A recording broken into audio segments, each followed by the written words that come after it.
आइए मित्रों, नमस्कार। कैसे हैं आप? ठीक हैं? आइए देखें aldehydes and ketones. Aldehydes and ketones number आ गया है किसका? दूसरे रिएक्शन का, that is reaction of aldehydes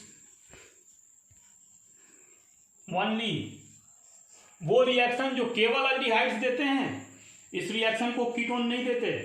इसके पहले हम लोगों ने पढ़ा था वैसे रिएक्शन जिसको एल्डिहाइड्स भी देते हैं, कीटोन्स भी देते हैं।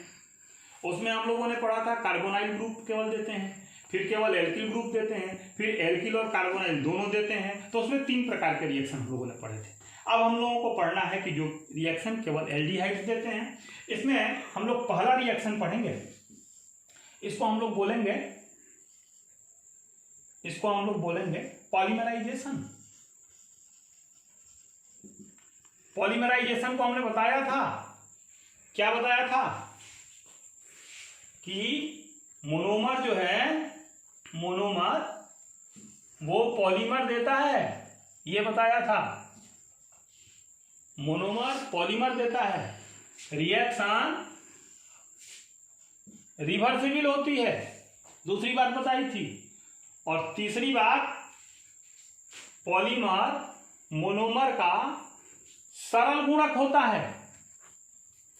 ठीक है?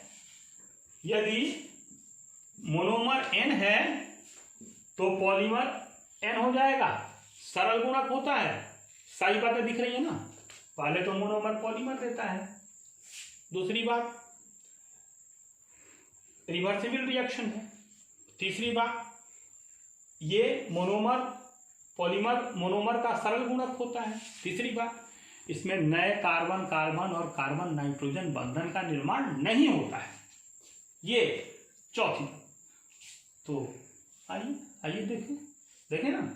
हाँ चलिए देख ले रहे हैं। फॉर्मल्डिहाइड है ये फॉर्मल्डिहाइड, ये फॉर्मलिन है। फॉर्मलिन जानते हैं? हाँ, नहीं जानते? फॉर्मलिन कहते हैं 40% सॉल्यूशन ऑफ फॉर्मल्डिहाइड। देखा है आपने फॉर्मल्डिहाइड के 40% सॉल्यूशन को? दिखा दें? मैं दिखा दूं आपको? दिखा दूं? अच्छा, बायोलॉजी पढ़ते हैं? अगर बायोलॉजी पढ़ते हैं तो जिसमें मरे हुए जानवर को डुबा के रखा जाता है ना, वही द्रव है फॉर्मलिन। फॉर्मल्डिहाइड का 40% विलयन होता है। मैथ वालों को भी ले जाकर दिखा दीजिएगा।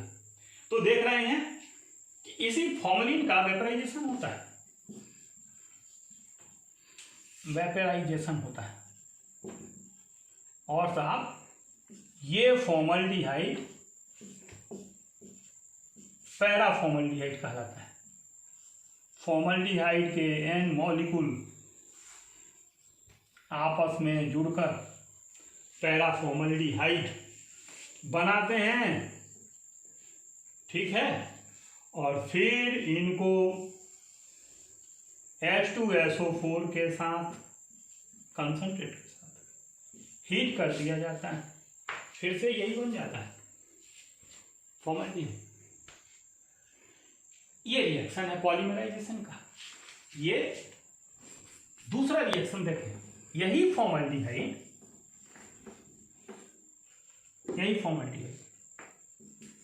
HCHO, इसके 3 अणु HCHO के 3 अणु देते हैं। ये फॉर्मल्डिहाइड गैस होता है, गैस का विलयन पानी में घुलनशील है। अभी फॉर्मलिन बनाया था 40% विलयन। ऐसे ग्लिसरॉल का 40% विलयन ग्लिसरीन है, फॉर्मल्डिहाइड का 40% विलयन फॉर्मलिन है। ये गैसीय अवस्था में है और रूम टेम्परेचर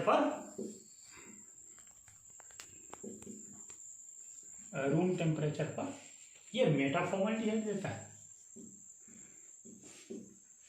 मेटाफॉर्मल्डिहाइड देता है। ऐसा होता है 1 2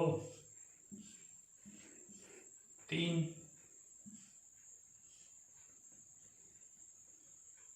4, एक कार्बन एक ऑक्सीजन, एक कार्बन एक ऑक्सीजन, एक कार्बन एक oxygen, 2 hydrogen, 1 hydrogen, 2 hydrogen, 3 hydrogen, 4 hydrogen, 5 hydrogen, 6 hydrogen, हो गया ना।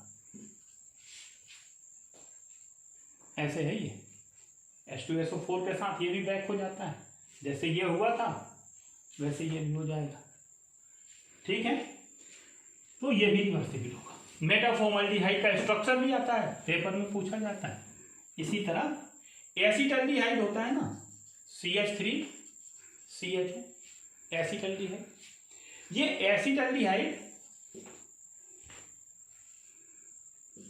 CH3CHO का होल थ्राइस, इसको पैरा एसिटल्डिहाइड कहते हैं।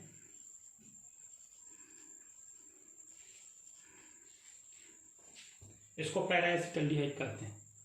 यह भी बैक हो जाता है कंसंट्रेट H2SO4 के साथ, ऐसा मिलता है कंसंट्रेट H2SO4। यही एसिटल्डिहाइड रूम टेम्परेचर पे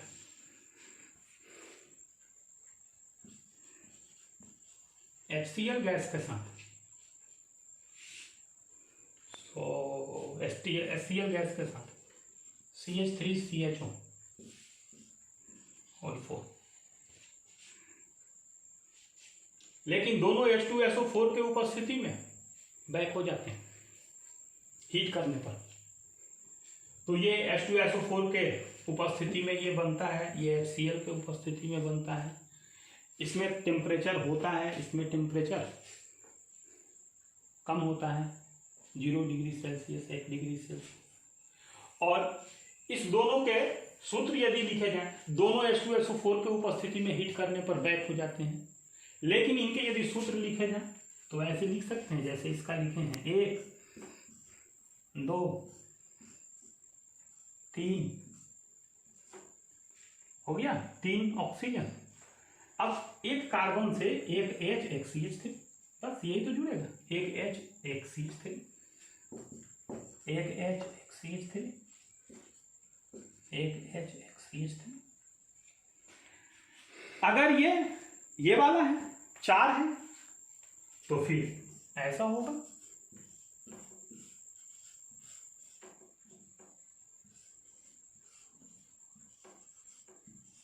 चार हो गया, 4 ऑक्सीजन हो गया, 1 2 3 4।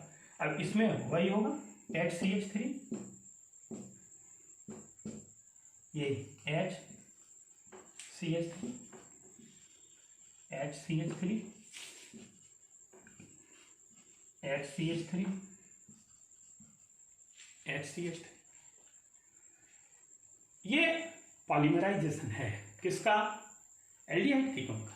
एल्डिहाइड कीटोन के पॉलीमराइजेशन रिएक्शन को हम लोग देखेंगे, समझेंगे और अगले वीडियो का इंतजार करेंगे। Thank you.